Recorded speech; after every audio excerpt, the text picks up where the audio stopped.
Assalamualaikum warahmatullahi wabarakatuh. Selamat berjumpa kembali dengan channel Bela Agama. Pada sore hari ini kita akan mencoba memberikan semacam review debat antara Bapak Hasan ya, yang cerdas ini, dengan si Cornelius Kostea gitu ya, tentang esensi dan originalitas Alkitab mana, Quran kah atau Alkitab gitu ya, atau Injil atau apalah namanya, kan demikian ya.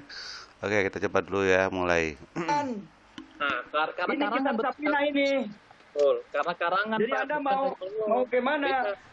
Yang mengatakan itu perintah Allah adalah Anda. Sekarang Anda mengatakan hasil Isra Miraj. Di mana Anda punya keterangan? Di Quran surat apa, ayat berapa? Pak, Isra kalau Miraj kitab dan umat Muhammad. Islam itu as-sunnah dengan Al-Quran. Nggak bisa kita Iya. menafsirkan Nah, Al-Quran itu. Hadis. disinilah kekeliruannya.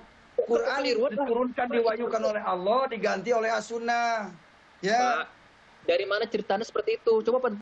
Ini sebuah kritik yang untuk si Cornelius Kostea ya. Pertama-tama tadi bahwa Al-Quran itulah perintah Allah, banyak ya, bahwa tak terhitung kalimat-kalimat aqimi sholah wa atu zakah. Laksanakanlah sholat, dirikanlah sholat, dan bayarlah zakat. Lagi misalkan aqimi sholah lizikri, dirikanlah sholat untuk mengingatku. Lagi misalkan aqimi sholah inna sholata tanha anil fahsyai wal munkar, dirikanlah sholat, sesungguhnya sholat itu dapat mencegah dari perbuatan keji dan munkar, kan gitu. Maka hadapkanlah kan ya wajahmu saat sholat kan ke arah Masjidil Haram. Banyak puluhan atau ratusan gitu tentang sholat adalah perintah dari Allah, bukan dari kitab kuning. Di kitab kuning itu karena sistem nilai ya, buku tentang fikih tentu memuat tentang ritual-ritual agama loh. Contoh misalkan Einstein membuat hukum relativitas. Einstein membuat dalam bukunya. Lalu dalam buku SMP juga ada hukum relativitas misalkan. Maka dikatakan bahwa salah itu. Hukum Einstein itu tidak ada pada buku luar negeri itu, tapi ada pada buku SMP, ya salah. Arti sholat sebagai sebuah fakta syariah dalam Islam ada dalam buku-buku syariat, di antaranya Kitab Kuning. Kitab Kuning itu buku syariat versinya Imam Nawawi ya, yang berbasiskan itu kitab Syafi'i kan gitu, aliran Syafi'iyah gitu loh. Ya tentu harus ada dong masalah sholat. Kalau nggak ada masalah sholat berarti bukan seorang muslim. Fikih kan hukum-hukum Islam, berarti kan hukum-hukum tentang rukun iman, rukun Islam. Rukun Islam diantaranya adalah melaksanakan sholat. Kan demikian pasti harus ada. Dan jangan disalah tafsiri bahwa sholat hanya ada pada kitab kuning, ya salah. Di Quran ada, di hadis menerangkan tentang bagaimananya secara detailnya. Kan misalkan gini, kenapa kok harus pakai bahasa Arab sih sholat? Rasulullah bersabda, sholatlah kamu sebagaimana aku sholat.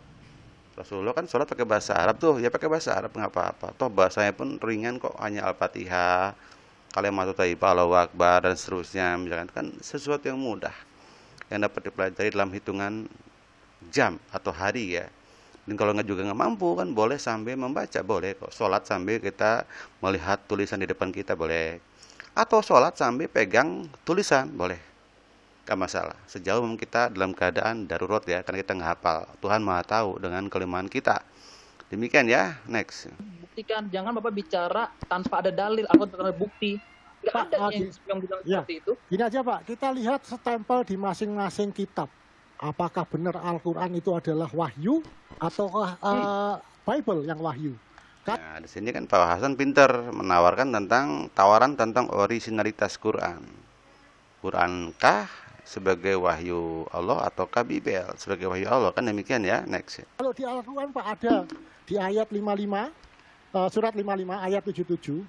Dan ini sesungguhnya Al-Quran yang mulia, dalam kitab yang terpelihara di Lauh Mahfud. Tidak ada yang menyentuhnya selain hamba-hamba yang disucikan. Diturunkan dari Tuhan alam semesta. Itu stempel di Al-Quran Pak. Sekarang di Alkitab, ada nggak yang seperti itu? Ada. Di Lukas 1 ayat 1, silakan baca. Apa saya yang baca? Nah, jadi Pak Hasan nampaknya langsung memberikan semacam penggiringan opini kepada musuhnya untuk membaca sesuatu kelemahan di musuhnya tentang Lukas. Di Lukas 1 ayat 1 sampai 3 itu menunjukkan tentang metodologi penulisan Alkitab Lukas yang adalah merupakan hasil investigasi, hasil pengumpulan. hasil collecting data gitu, lalu dibuatlah, dirangkum lah gitu, demikian ya. Next ya. Baca. Nanti kalau saya yang baca kayak ibu yatim tadi dibaca tidak sesuai dengan artinya. Silakan. Lukas 1 ayat 1 sampai 3. Ini bacaan ya Lukas ya. Iya, Bapak yang baca. Terus Oke, saya baca. kemana arah tujuannya? Ya. Oke, saya baca ya. Supaya jelas. Lukas 1 ayat 1.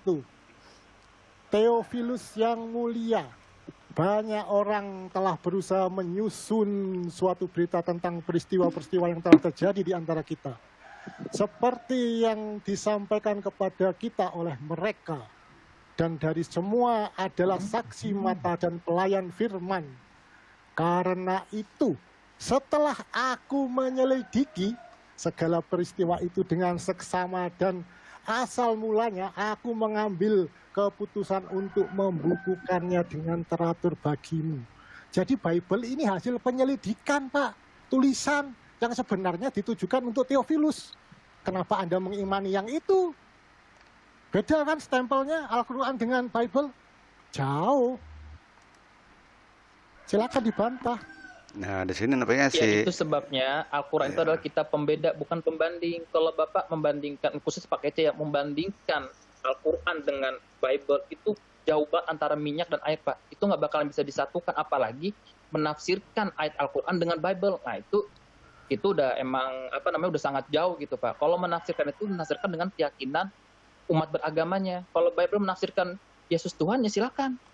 di sini jelas ya, si MKC nggak bisa jawab. Ketahuan dari matanya kedap-kedip, dia pun nggak ada reaksi. Nah, ketika dia seperti ini, biasanya Pak Yusuf Manubulu turun tangan. Karena Pak anak buahnya yang dijagokan blank gitu loh, udah nggak punya lagi andalannya, nggak ada lagi yang diandalkan, nggak ada lagi argumentasinya. Apa coba? Ini murtadin, ya murtadin karbitan. Ini pun sama, murtadin karbitan, lawan Pak Hasan yang pinter juga. Nah, di sini dia MKC terdiam gitu, terjahit mulutnya itu, mulut pengulendirnya itu. Kita nggak keberatan, tapi kita mengimani Isa bukan Tuhan, dia hanya sebagai nabi, sebagai rasul. Toh jangan dibantah juga oleh umat Kristen dengan mau kita yang paling benar gitu. Itulah namanya toleransi dalam beragama. Imani keyakinan sendiri dan saya imani keyakinan saya sendiri. Kalau kayak gini kan jadinya kan rincuh gitu, Pak. Banyak sebetulnya begini, Pak. Begini, saya jelaskan ya. Baik, Pak Yusuf. Saya jelaskan ya. Siap. Sebetulnya jadi Pak Yusuf Manubulu campur tangan. Ketika Yusuf Manubulu campur tangan, dia sudah melihat bahwa si MKC sudah nggak bisa lagi diandalkan. Biasanya MKC kalau ada punya argumentasi yang kuat, langsung langsung nerekam gitu loh, langsung dia keluar argumennya. Ketika orang berbicara pun dipotong sama dia. Nah, dia nggak bisa berbicara, nampaknya dia sudah nggak ada lagi pendapat. Ini mirip-mirip diskusi antara Pak Ustadz Mako Gintal almarhumnya dulu ketika beliau masih hidup. Saya masih ingat setahun lalu dengan Christian Prince ya. Dia membuat semacam monolog gitu ya, yang ditujukan kepada Christian Prince. Di antaranya mention in the Bible that Jesus atau God assurance the genuine of the Bible. Sebutkan dalam mention in the Bible. Sebutkan dalam Bible that God will assure, akan menjamin ya, the genuinity, ya, kemurnian daripada the Bible. Nah, itu yang ditanyakan oleh Pak Mako Ginta in English. Dan jawaban si Christian Prince goblok sekali. Apa kata Christian Prince? Ya, there is in Quran, kata inna nazwana dzikra wa inna lahu lafidun. Loh, itu dalam Quran.